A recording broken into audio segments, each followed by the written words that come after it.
Because many rocket kits allow you to put an engine adapter in to use smaller rocket engines, it makes sense to figure out in RockSim what size engine are listed here. There is a new feature that will show you the engine diameter. To see it, go to this header column here at the top and right-click and choose Organize Columns.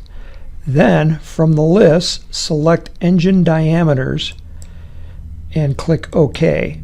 You will see a new engine diameter column listed here.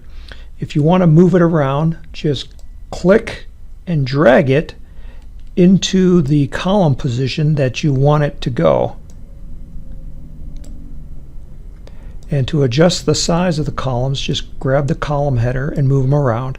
If you want to sort, just click on the column header and it will resort the list from smallest to largest.